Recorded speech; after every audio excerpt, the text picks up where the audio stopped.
In today's video, we have the latest trade talk from around the NHL, including the latest updates on Patrick Kane. We also have some updates on Josh Anderson at Montreal. Would the Habs consider a trade and who might be interested? We also have the latest updates on Jesse Puljujarvi and Meier. Plus, could we see NHL games in Australia as early as next season? We'll discuss that possibility. Vegas captain Mark Stone's also done for the regular season. We'll discuss all that and more coming up next.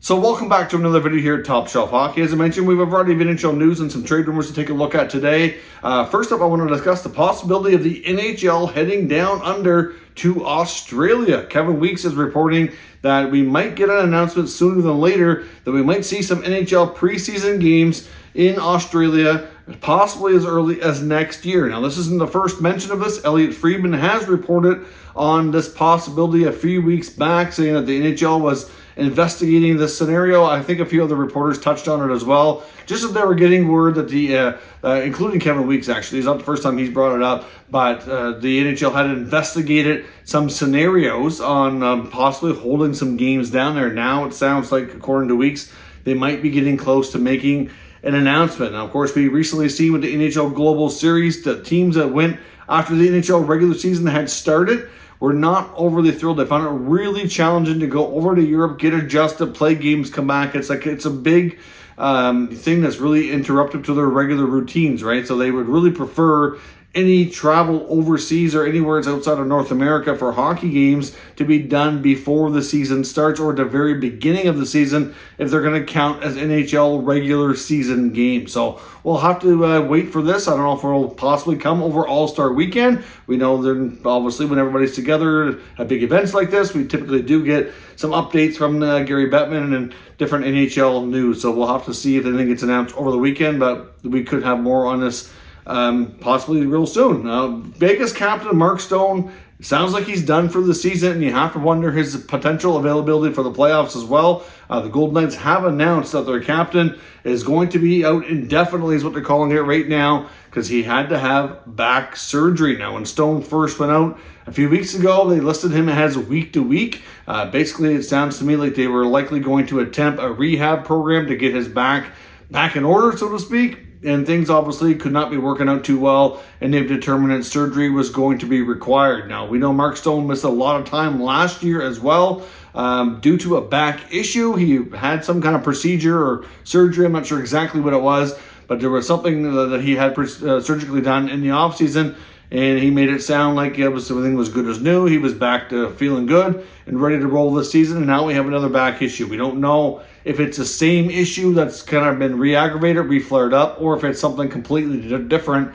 That part we do not know, but the fact is that he's had two back surgeries in 2 seasons, missed significant time. This is not a good news story at all. The back is a part of the body that you just can't mess around with, and once you start having a lot of issues, it is super difficult to kind of come back from that and not have some sort of difficulties moving forward. Obviously, he's still a young man, so to speak, and healthy and in great shape being a professional athlete. So I'm sure he would probably bode well and have a better chance than somebody else who might not be as young or as in good a shape. But still, it's really tricky. I know myself personally, I've dealt with back issues.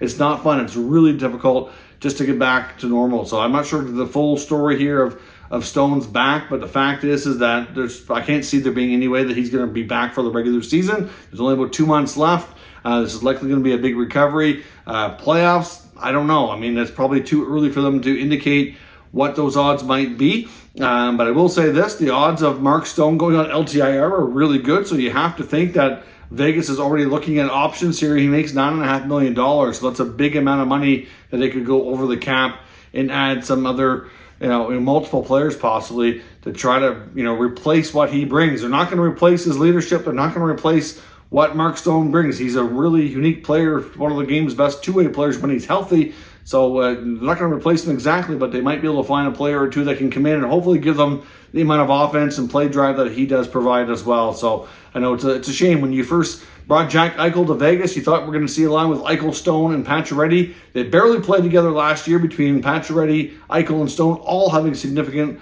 time away from the game due to injury and recoveries. And then Pacioretty was moved in the offseason. Of course, Eichel has had their struggles this year. Now Stone's out. It's really an unfortunate scenario. I thought we were going to see one of the league's power lines basically for a number of years, and it's not obviously working out that way at all. But I certainly would like to wish Mark Stone a speedy recovery, and hopefully he gets back. But I know this is going to be real challenging for him, and there should be legit concern over his long-term viability to continue to play and stay healthy.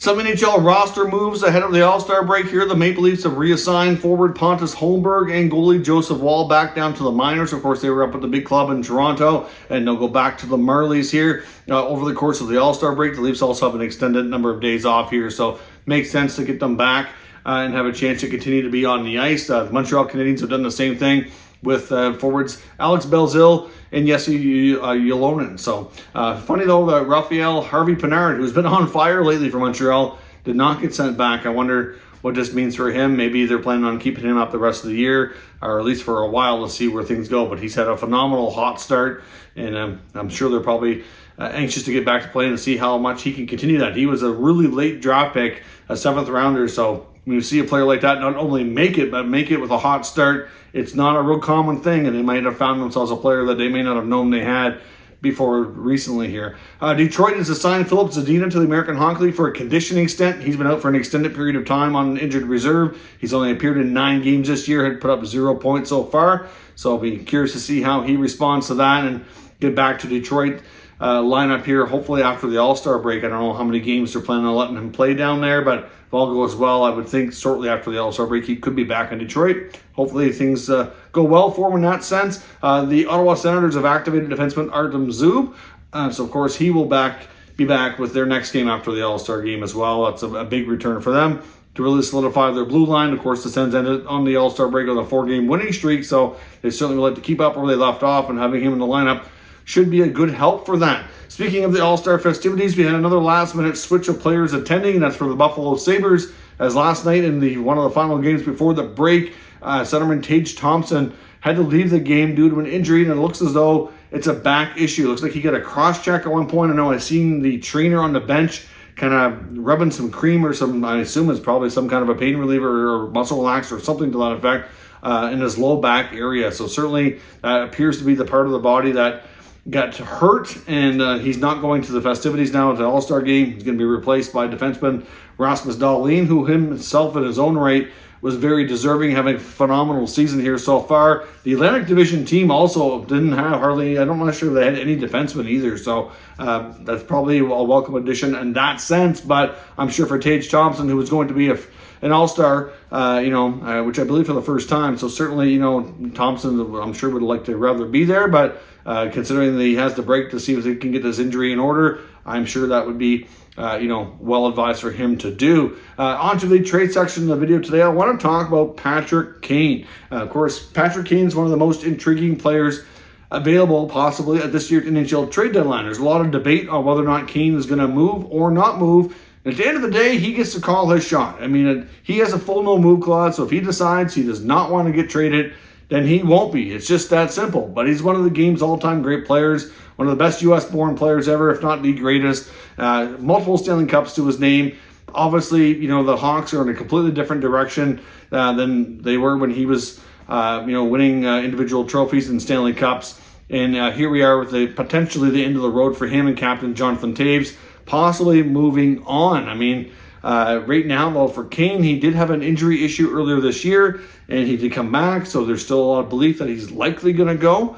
But I've seen a couple of different interesting reports here today. First, I do want to say as well that the NHL insiders seem to think that the Rangers are still the team that makes the most sense for him to go to. I know Pierre LeBrun's mentioned that on Insider Trading, saying that he still believes the Rangers are the team that makes the most sense. There was an article in the New York Post by Molly Walker talking about the possibilities. She even talked to Rangers forward Artemi Panarin, former teammate of Patrick Kane, who they had wonderful chemistry together, and she asked him the thoughts and the possibility of playing with his former teammate at some point again, and he loved the idea as well. But then I also seen reports from Arthur Staple, the Athletic, who also covers the Rangers, and he says that the entire league knows that Patrick Kane needs hip surgery, and he's obviously not having a great season in Chicago. We know he was dealing with some sort of injury before, and it's hard to look at the stats and kind of put it all together, but This the team itself is not doing well. And as much as he's a great individual player, you can only do so much on your own. You do need some good teammates and line mates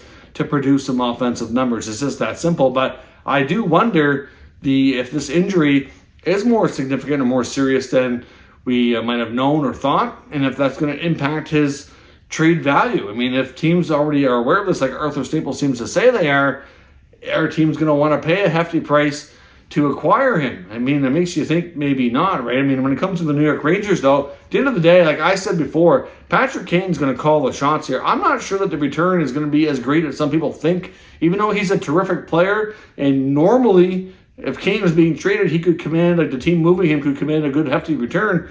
But at the same time, if they know he's not going to come back, they're going to move him for whatever they can get to get whatever assets they can. But if he's calling his shot, the team acquiring him is not going to offer a whole lot, because at the end of the day, he's told the Hawks that he wants to go there, that the Hawks have no leverage. It's just that simple. So I'm not sure exactly what the return package could be. We've heard speculation that the Hawks might talk to them about Kakko or Lafreniere. We've heard Vitaly Kravtsov, Libor Haig, maybe a first-round pick, some combination of all that. It's really hard to say what the return would end up becoming. But at the end of the day, Patrick Kane, obviously, to New York does make sense. I do agree with that sentiment. It's it's interesting to hear Artemi Panarin would love to be reunited with his former teammate. It's also very interesting from Arthur Staples about the hip surgery that he says that everybody seems to know that he needs. I mean, will he end up getting traded? Will this injury and potential surgery that he needs turn teams away? Well, let me know your thoughts on that in the comments. We'll discuss further. Frank Seravalli is linking the St. Louis Blues as possibly being a destination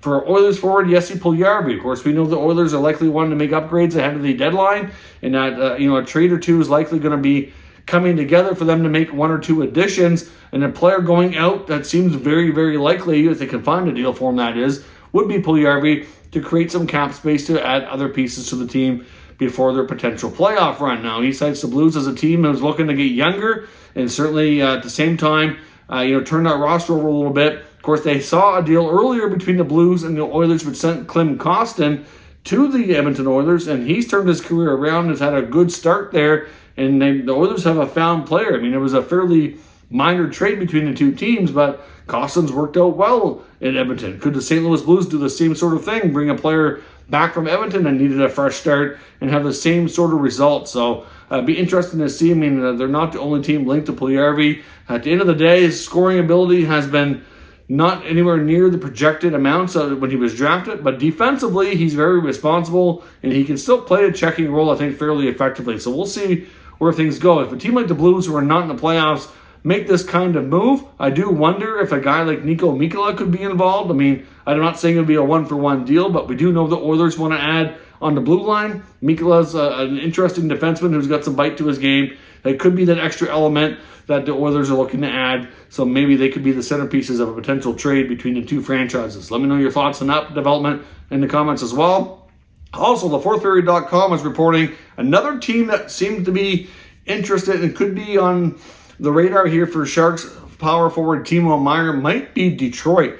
Now, like we said before, when it comes to Meier being a potential restricted free agent if he doesn't get signed before the offseason, he's not necessarily going to be traded to a team that's going to the playoffs. You would think that there's a real possibility a playoff team would want to add him, because that would be a nice addition, a nice big power forward who can score. I'm sure teams would line up to do it if they can make it work. And of course, can they afford to keep him is a big question. Some teams could do it as a rental, but you're not going to have, it's not a scenario where other teams are not going to be in the mix. So a team like Detroit, who the fourthperiod.com is saying very much interested, very well could make a lot of sense here as well. We know the Red Wings are a team that's on the rise. They're a team that's obviously have been rebuilding. They're coming out of that rebuild. They thought, I think, like Ottawa, they might be a little bit further ahead this year, but still they've made some progress. They probably want to continue to make progress next year, and Meier would be a welcome addition. Now, Yzerman's not completely all happy with all of the free agent signings that he made this past offseason. They're not all working out like they had hoped, which I think is part of the reason why they're not higher in the standings. So I could, understand him maybe making a splash here. And, the other thing that we don't know is guys like Larkin and Bertuzzi both remain unsigned. I wouldn't think that both of them would be traded, but you just never know. Like, they're in the same similar boat as Meier, except they're pending unrestricted free agents because they're just a little bit older and have that necessary experience in the league to have that UFA status. So, could we see a Timo Meier trade to Detroit? It does make sense that he would be a big help for the team. They have lots of young players, draft currency, etc. that might satisfy San Jose. We'll have to keep an eye on that as one of the teams in the mix there. And also, I want to touch on Josh Anderson in Montreal. We've heard before of teams being interested in Anderson. I know I reported a couple of weeks back or a week or two ago that there was reports saying that Montreal does not really want to trade Josh Anderson. We got more information on that tonight on TSN Insider Trading, with Darren Dreger citing the fact that the Calgary Flames and Brad Treliving definitely have interest in Josh Anderson. They have inquired, but again, unless they blow the Habs socks off with a phenomenal offer that they just can't refuse, they're not going to move the big power forward. They like his contract, they like what he brings, and they like the leadership in all aspects of what Josh Anderson is as a Montreal Canadien. So to get him traded, you're going to have to offer them something phenomenal, so which means you're going to overpay by a decent amount. I'm not sure teams are going to do that, but we've heard before that New Jersey was very interested. Calgary's very interested. He would make a ton of sense for the Calgary Flames. I know that they've been looking for a top 9 forward. That's been reported since the beginning of the season. There's no secret there. And Calgary probably had some interesting assets that I think would intrigue Montreal as well, with some of the younger players that might fit in well with the Habs' younger players. But unless they're willing to really throw the moon at them, it's not going to happen. So look for Josh Anderson to very much likely remain to be a Montreal Canadien. But will a team like New Jersey or Calgary come along and really substantially increase what they've been offering to pull him away from Montreal? Let me know your thoughts if that can be done, or should they do it, down in the comments. We'll discuss further. If you're new to this channel, of course, make sure you subscribe and stick around. We'll keep you up to date with all the latest news, rumors, and analysis of all 32 NHL teams. Thank you for watching, and I'll catch you next time.